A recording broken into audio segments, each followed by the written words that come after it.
What's going on, guys? Big welcome to all to our channel. We are Team Crushing the Meta, and we are back with more premium collection reveals. So all the cards that you can see on the screen right now are all the cards that we have already covered on the channel. If you want to check them out, you can find the links in the description section below. And if you are new to our channel, welcome again, and don't hesitate to click on the subscribe button because that does help us a lot. Also, like our videos and tell us in the comment section below what is your favorite clan, and do you want to see a deck profile of that clan in premium on our channel. Alright, so what will we show you in this video? Well, we have 4 cards to review. We have the new Nugutama Stride, the Genesis Stride, and we have 2 amazing Cray elementals that show us how Cyclone would work in his own deck. Enough about that, let's jump into the first card that we want to talk about, which is the Premium Collection Stride for Genesis. When it comes to Genesis, we have some specialists in our channel. Like we have Glacian, which specializes in Premium Genesis, and he has so much ideas to build the decks. And we also have Alex, which is pretty much our Genesis guy when it comes to Standard. And both of them put their thoughts together, and we also have Adrius, one of our good friends, shout out to him as well, who also helped us out to put this stride into, let's say, the perfect summary to give it to you guys. The stride that we are talking about is Hero Deity of Zenith, Marduk. Well, this guy has the ability that when your Vanguard attacks, you pretty much, if you're already sitting on grade 3, doesn't really matter what your grade 3 is opponent at, you need to be at grade 3. When your Vanguard attacked, you counter +1, soul +3, and this guy comes as a stride during the attack. He also takes all the crits and the power that your hard card already had. So it's very interesting skill because you will still have the triple drive, but he will also copy the hard power and crits, which means yes, he's kind of made for Himiko. Alright, let's talk about the art a little bit and then go back and talk about the skill. So the art looks really nice. They really outdone themselves when it comes to the colors, the art of this whole set actually. And I do like that they didn't use a dragon, but they used like kind of a skeleton of a dragon that he's kind of moving.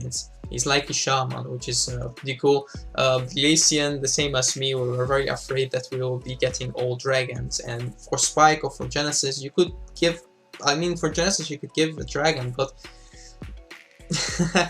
it would not look as good as this guy. Alright, now we could talk a little bit about how does his skill fits the clan. When it comes to Genesis, you have multiple, let's say, decks that you could build with this. You have a lot of sub-clans. You have Minerva, you have, which are the, let's say they're Galias. You also have like the Witches. You have Amaruda. You have the new Valkyrian archetype. You could fall back and use Fenrir, and you could also use Himiko. And there are more. You could build a lot of decks around having the right cards to build them, and this tries help with some. Like you could use the Legion from the Witches, and that would still work because he copies the Heart's power, and you could do stuff like that. But most importantly are the 3 decks that you could work with. Fenrir is the most interesting one. Then we have Himiko, which is actually the strongest one, and that's like my thoughts put with Glacian thoughts. So it's subjective. You have your own thoughts. You could make like other decks stronger. And last but not least, we have the Valkyrian deck, and we will talk about each and every one of them and how this stride will be effective in them. So let's talk first about the Valkyrian deck. The Valkyrian deck could do some crazy stuff. In the first, we thought, hey, this card doesn't really do that much. Well, he kinda does something, but not too much. What he does is pretty much he Soul Blast 6 while attacking, which means you could get your Taro off. Taro is the stand trigger of Genesis, which said Soul Blasted, you put it to the bottom of the deck, and you could restand one of your rare guards. Valkyrian being a rare guard means you have the same thing as you have when you play Blade Master in Premium. So what will you do? Well, pretty much you would have your Uranus as your Vanguard. You already have opened the portal and you have your Valkyrian chilling right there. Then you have 2 extra poets on the field that you could use also the Uranus skill. We're talking perfect scenario right here, but it could be less. You could not have them, then you have one less restand. And with every Taro you have in your soul, you have an extra restand, maximum of 3. So what will you do? Well, pretty much you will have 2 Regards on the field that could Soul Blast something. Being the new Dragon, being the Wise Man, being the Grade 2 Wise Man or Grade 3 Wise Man, doesn't matter. 2 Regards on the field that could Soul Blast something while attacking, and then you have the 2 extra poets in the background. So you will attack first with the Valkyrian, you have a drive check. The drive check goes to soul, which is perfect because you need to fill the soul for the Soul Blast 6 of this card. Then you attack with one of your Regards. That Regard Soul Blast something. In that case, you Soul Blast a Taro. The Taro would restand your Valkyrian. The Valkyrian will attack. Each time the Valkyrian will also reveal a stand trigger, it could restand itself. Because, again, it's the same as the Blade Master, which is a token, and this time it's the Valkyrian, but he's also a Rearguard, so he could restand himself if you get stand trigger. If you don't have stand triggers because all of them are in your soul, sure, you can still Soul Blast them. So Valkyrian attack again with the second attack of Valkyrian with having draft check, and the cards goes to your soul again. Then you attack with your last Rearguard, Soul Blasting yet another stand trigger, another Taro, meaning you could restand your Valkyrian one more time. You attack with the Valkyrian, and then again, if you get a drive check, which is a stand trigger, you could always restand it. Now, on the last Valkyrian attack, before you strike into this guy, you could use your Uranus skill. If you do so, the Valkyrian would restand by you resting 2 of your Regards, which are the poets, of course. Then you attack with the Valkyrian yet again, before you attack with your Vanguard. Then you would attack with your Vanguard. You stride into this guy. You Soul Blast 6, being again one more Taro. That's your third Taro. So this combo requires to have 3. But you could also do it with 4, you could also do it with 2, you could do it with 1, you could do it with all crazy stuff. Now, your Valkyrian will again restand because you Soul Blasted the Taro with his skill. So it's important that these cards could Soul Blast on attack. And pretty much you could attack with your Vanguard first, then attack again with the Valkyrian. On the last 2 attacks of Valkyrian, he will not have any drive check. If you don't have any Astra Poets on the field or you build your deck differently, not around that strategy, that could also work because now you could restand the Valkyrian one less time, but when you restand him with Taro, he still has his drive checks. So that's even more effective and makes the deck more consistent. So that's all about the Valkyrian. When it comes to Himiko, it's actually easier. You pretty much use Himiko with the Wise Man. Pretty much you could make a huge Wise Man and he could attack multiple times. And this guy helps in one strange situation. And that's the turn that the Genesis players know very well. It's the turn that whenever you want to use your Taro with Himiko, but you don't have GB.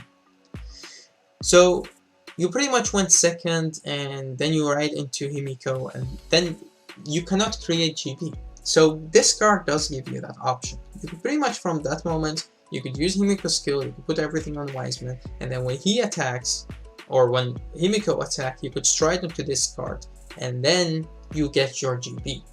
But you already have also used your Himiko skill. Then the Wiseman will go nuts because you have your Taros on your soul, you could use that. You could also do the same strategy with the new Grade 3 dragons, which also copy the crits and the power of Himiko, which also could attack for high power without even using Taros. But you could also include Taros on deck to restand them, although they are once per turn, so they will not attack for that high amount of power.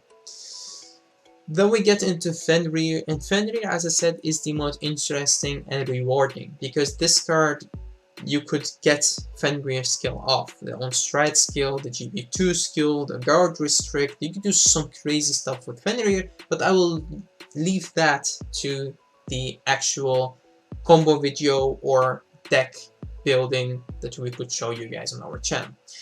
What will this card do for Genesis as a clan? Well, it could do a lot, but at the same time, it would not do anything in the meta-wise.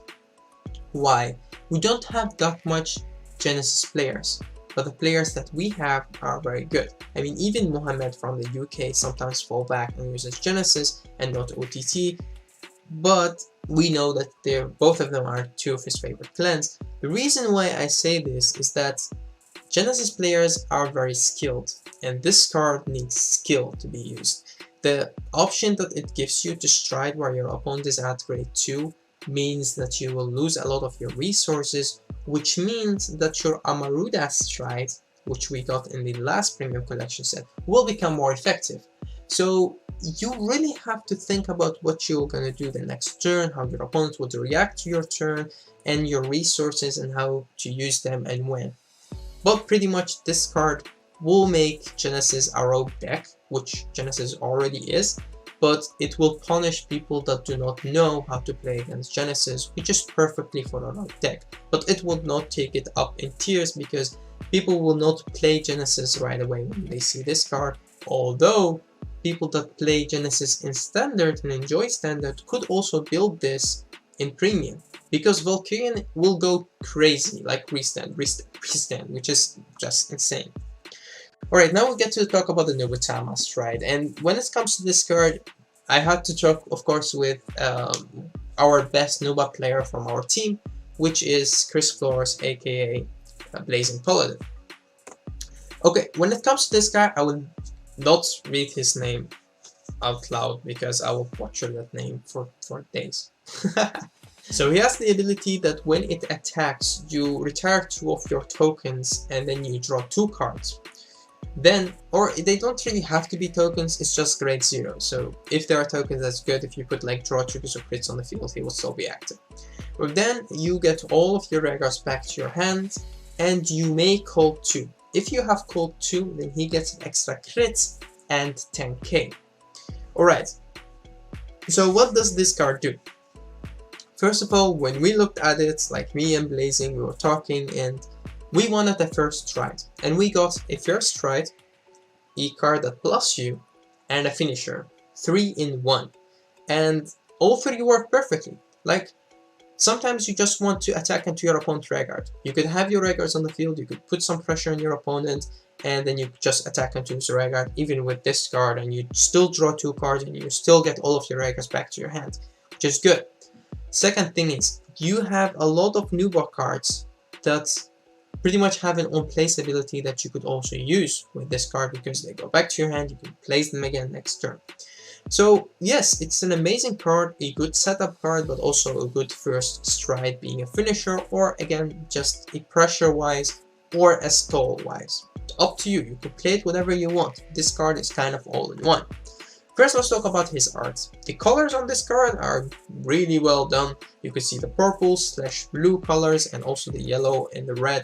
You see the chain. These are cards that we would love to see in full art as well. So I hope that developers will also give us kind of a full arts in this set, like some being a normal rarity like these, a triple R, and then you have like the special rarity, which is not with a stamp on it, but being just a full art. That would be amazing.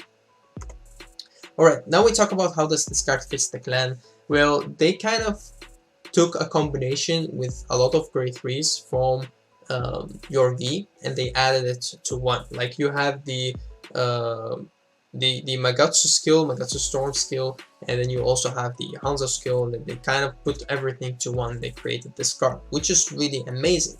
But this card works with the Dominate build, it works with the Discard build, it works with whatever build you want to build, because it could work as long as you create those tokens or have just grade 0s on the field. So we have to rely on our 2 best creators, the grade 1 and grade 2, Zangatsu right here and the grade 1, which I cannot pronounce the name of. You also have a grade 3 that could create tokens, but pretty much you rely on these cards to create tokens, and your soul would be very essential. Then of course we have Jamie Congo. This card is so good with him because you could ride into him even as a first ride, and your opponent would be at 6 cards in their hand, and this card could finish them off right there because you could make good columns. You attack first with a Regard, then with a Regard, and then you attack with him, and he gets all of those Regards back to your hand, and you can put them again on the field. And one of the Regards who has an amazing skill is Ongai. You would say, hey, D-boy, Nubutama does not create that strong of a column, and also if your opponent gets a trigger, that's pretty much the problem that we have also in standard, if you play this in standard. Yes, Ungai could fix this, because Ungai on place would say, yo, your opponent's fingers is now great, chilling at 11 yet again, which means the columns that you make, which are 11, 16, 21, will hit perfectly. Okay, how does this card will put or rate Nubutama in the format?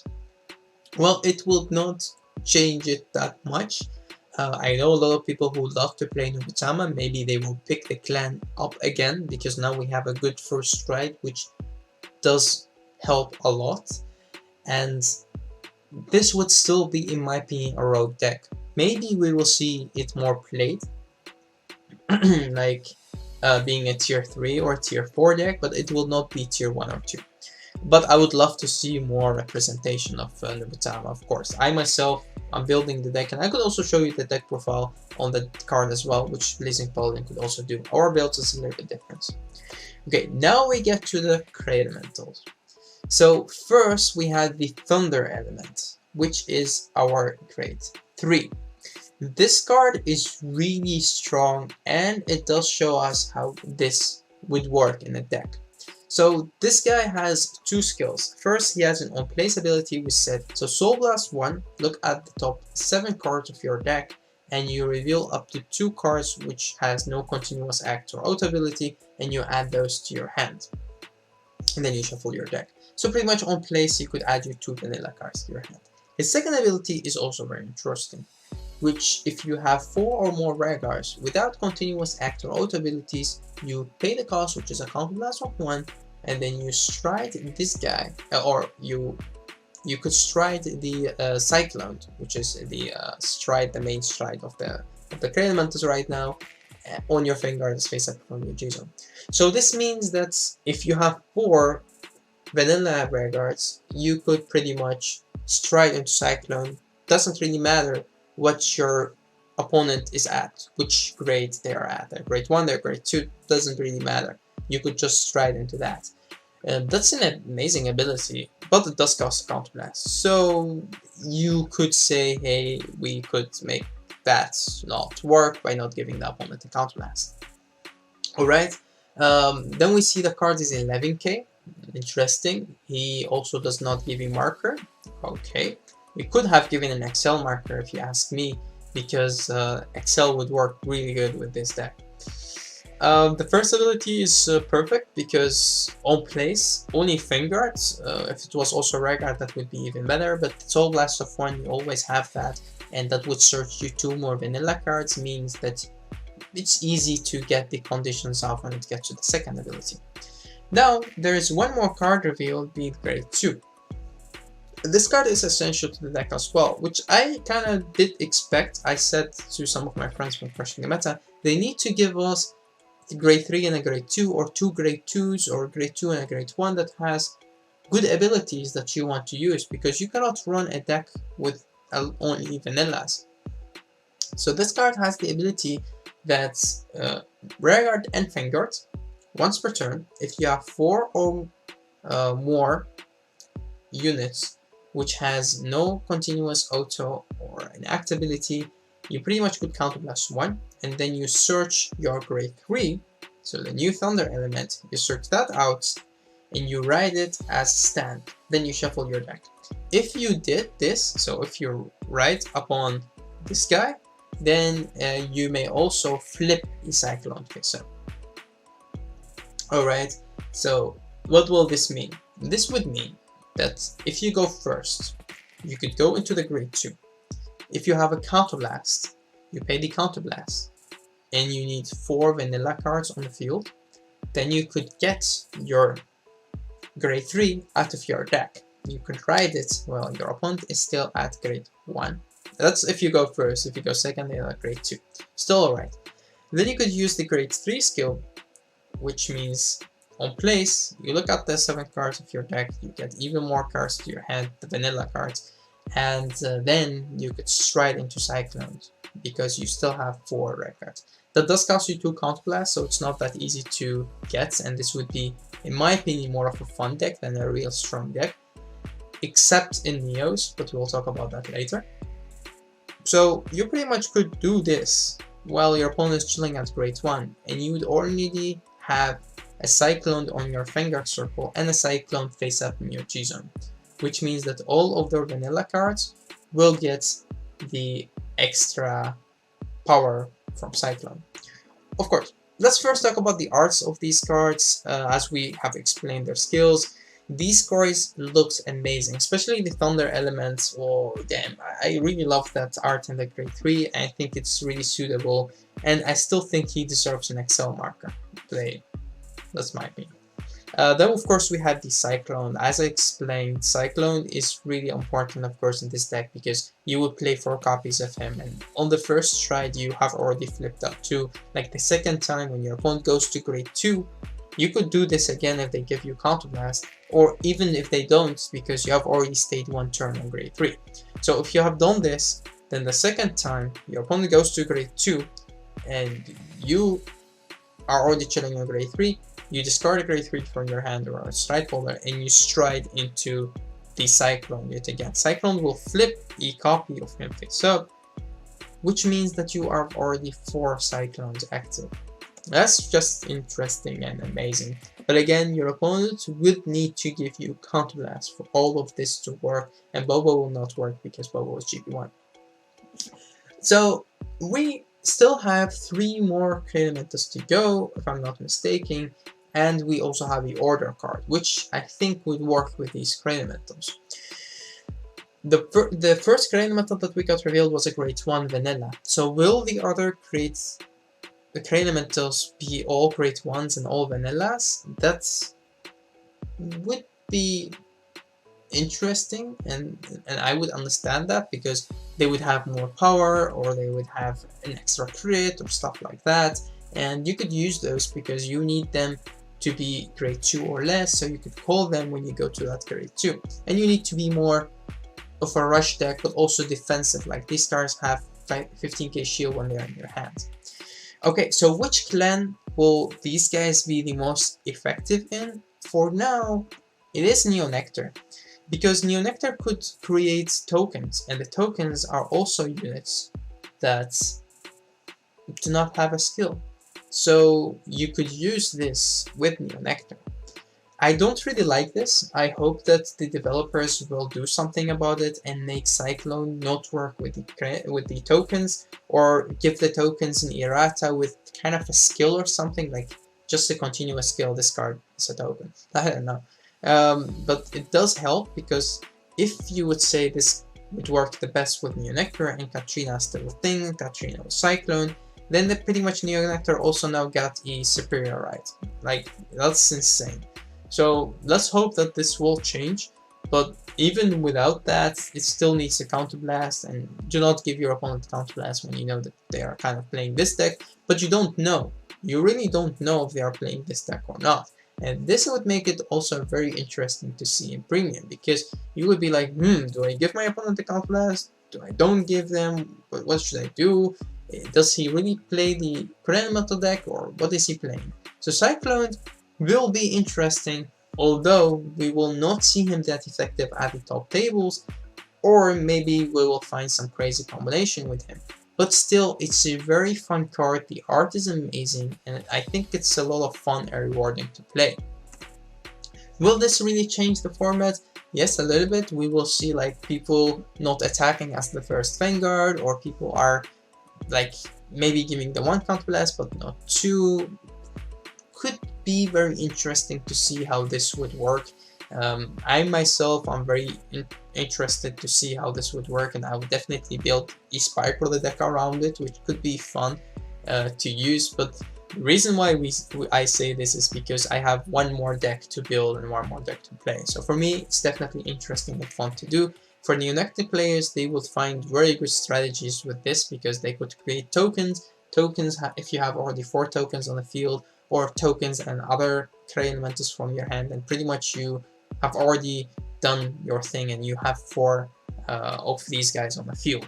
So that would work. And that's kind of it for this video. It's a long ass video, I know, but there was so much to talk about. I hope that you guys enjoyed it. I myself, of course, enjoying it a lot, making these videos for you guys. Also reading the comments, like sometimes people say, hey Devo, would you like to do a deck profile on this or a deck profile on that? And I would be more than happy to. The deck profiles that you could expect from me are the clans that I play myself. So I play Nuba, I play Meikoni, and that's in premium. Of course, Spike, Dark Irregulars, and one more, Kaikuro, I also play. And I play multiple clans, but let me know in the comment section below which do you want to see. And if you want to see from another clan, like Gears, Royals, or whatever clan you want, let us know, because we have a huge team. And that would mean we could pretty much cover almost every clan there is out there. So let us know which clan or which deck you want to see get profiled. I've already got multiple requests to do a Bad End Dragger deck. I need to wait for the Spike Stride, but I will definitely do some videos for you guys. Alright guys, stay tuned to more Crushing the Meta. Remember that you could also subscribe to our channel, as I said at the start of the video, and also you could check our other social media sites out. All the link will be in the description section below, and that's it for me. Thanks again for watching. Until next time.